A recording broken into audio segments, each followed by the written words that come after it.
Hello and welcome to my channel. Thanks a million to everyone who likes, subscribed and commented on my videos. I really appreciate it. Hope you enjoy the next 3 stories coming up.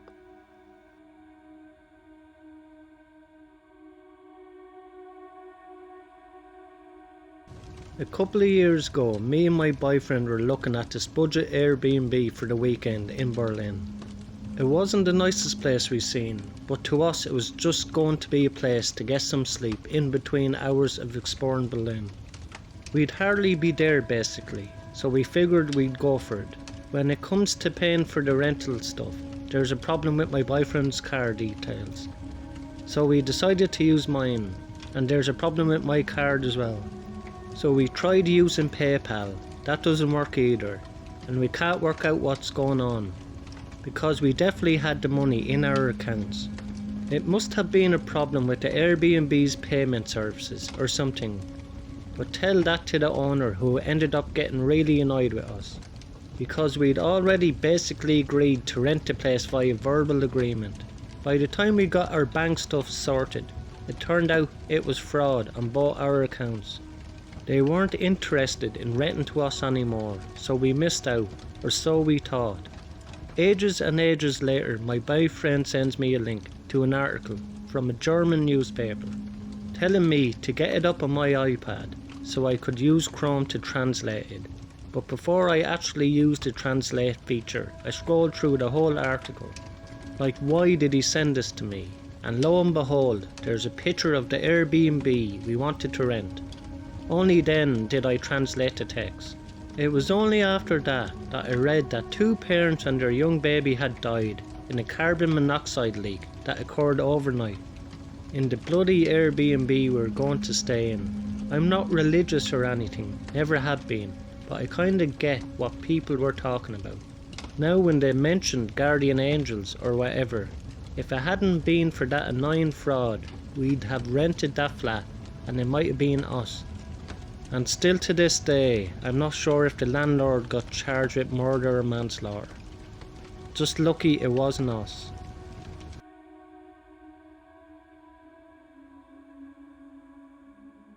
Right before COVID hits, I was travelling around Australia with my now ex-girlfriend. We were just hopping from Airbnb to Airbnb, having an amazing time, when all of a sudden we started getting word of this virus that's spreading from China, that the Aussie government was actually considering a lockdown before Airbnb actually halted their listings. People were pulling their properties off the market. There were a couple of flats that we had our eye on, and they all just disappeared over the course of about a week. So we were stuffed for somewhere to stay, and we were getting pretty desperate. That's when my boyfriend spotted this pretty rough looking place in the eastern suburbs of Sydney. It definitely looked a bit iffy, but it was cheap and it was available. A decent enough place to get some sleep. While we planned our escape from Australia, we were really stressed about getting out of the country before any travel restrictions kicked in. Like, I love Australia and everything, but the start of COVID was an uncertain, scary time for pretty much everyone. And I wanted to be closer to my family. So the kick in the balls that I got when we arrived at a filthy Airbnb was made so much worse. Like, the place was absolutely minging. First thing we do is have a look around the place and look for cleaning supplies to get the place freshened up a bit, which thank God they did actually have. My girlfriend gets to work looking for fresh bedding. I start sweeping and mopping the kitchen, which had all kinds of stuff everywhere. I started sweeping under one cabinet, pulling out all kinds of rotten and dried up food, when my girlfriend calls out to me from the bedroom, something about there's not any clean bedding. I sort of look away from what I'm doing to answer her, maybe to direct my voice down the hallway so she could hear.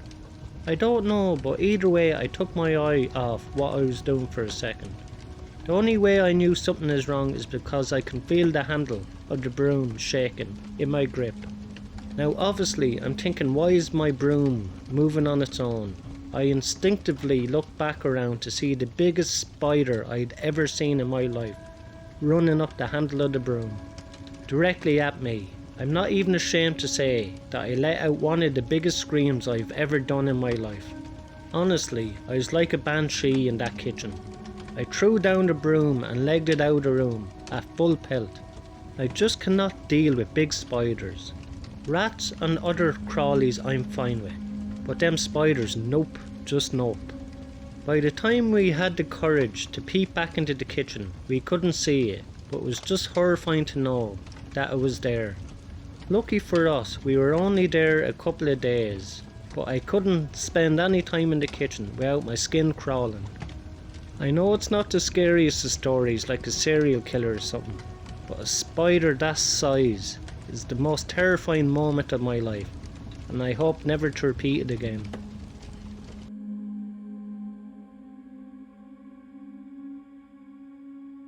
I once booked an Airbnb by myself in an area in Arizona that I had a job interview in.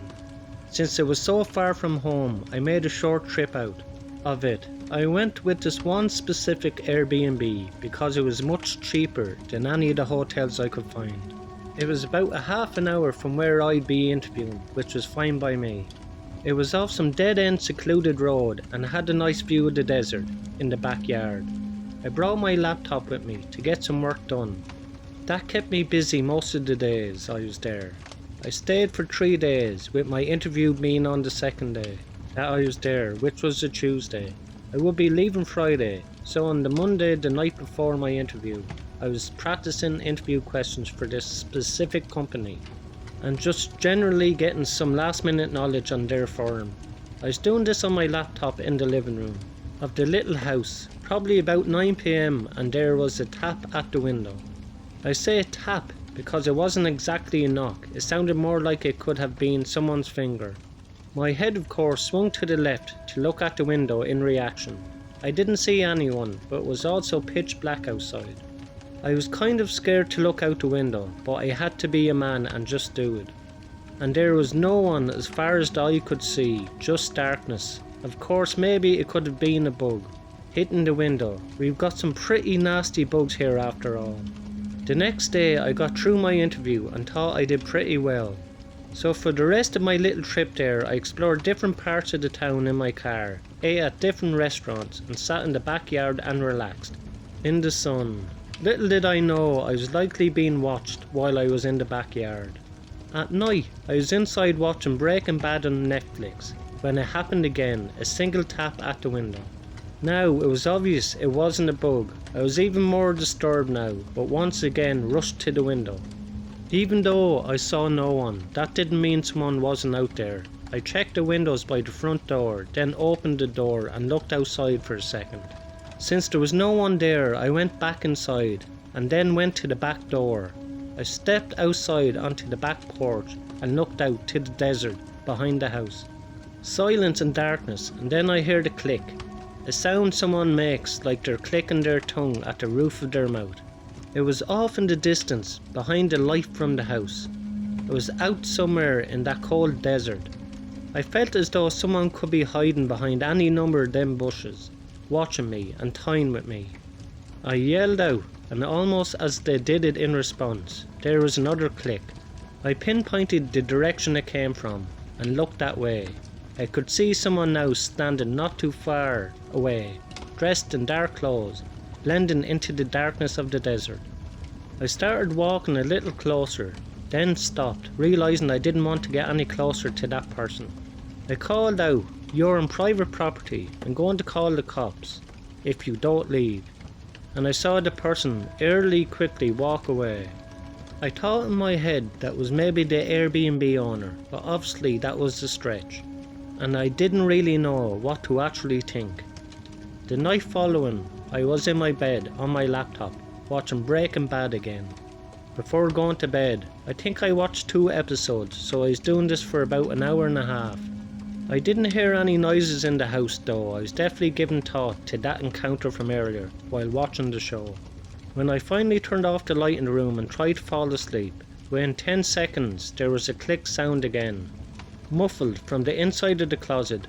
I looked at the closet door, which was open just a crack.